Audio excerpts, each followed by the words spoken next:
So this problem follows directly with what we were doing yesterday, where I'd give you a table and say, okay, when you see the table of values, how could you use that to figure out what it would be when x is this? In order to do so, we're going to need to write an equation. In order to write an equation, well, with this one, I think you're probably going to need to sketch the graph to see what it looks like. And so start this problem, if you aren't sure how to do it otherwise, by making a sketch on your paper of what this graph would look like. Plot the points that you're given in the table, and then we'll go from there. And so in order to make your graph here, set up a rough graph grid. It doesn't have to be perfect on your paper. You can make it perfect if you want, but it doesn't have to be.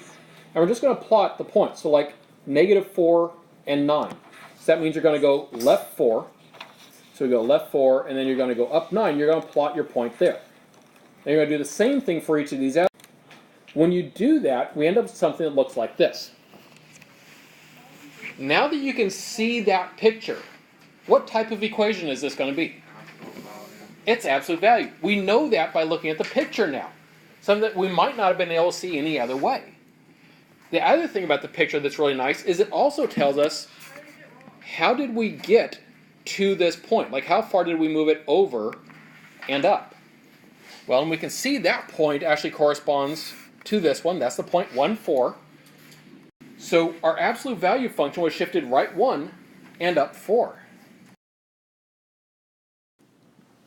All right, once we see it written like this, where we can see it as a description of the absolute value function shifted right 1 and up 4, you should be able to then write the equation. This is what we were doing at the very start of class yesterday, was just writing from the description. You should have something that looks like this. Y equals the absolute value of x minus 1. Yes, the minus 1 needs to be in the absolute value there with the x. Plus 4 hanging on the end. And yes, the plus 4 must be on the end because it's moving it up. Now that we have our equation, now we can worry about going ahead and answering the original question. Because the original question asked, what is it if x is -27? So, what are you going to do with the -27? Yeah, plug that -27 in for x. So we write it in place of it. Now, to make your life a little bit easier, make it a little easier to look at least for some, I like to put that number that I plugged in parentheses. It just makes it a little easier to tell that's the one that plugged in. Now, when doing this calculation, remember absolute value works like parentheses when we talk about order of operations. So I need to do the stuff inside the absolute value first. So I do the -27 minus 1, which is -28. But this is where absolute value is not the same as parentheses. Absolute value actually means take whatever that number is on the inside and make it positive. And so the next, take the absolute value of -28, which gives us 28. And then 28 plus 4, that gives us our final answer of 32.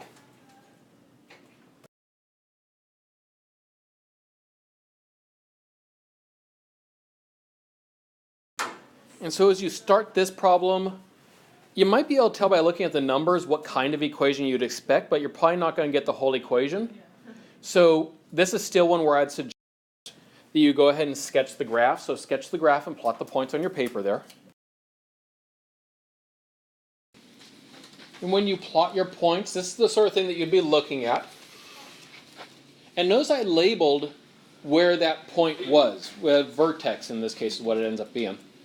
That's just because I want to make it a little easier for myself to look at and tell how far was it moved. Because the shape I can see pretty quickly. I can see it's more of that U-shaped graph, not a V-shape. So once you've made your graph, write the equation. If you want to write out the description first of it's this sort of equation, shifted this way, by all means feel free to do so.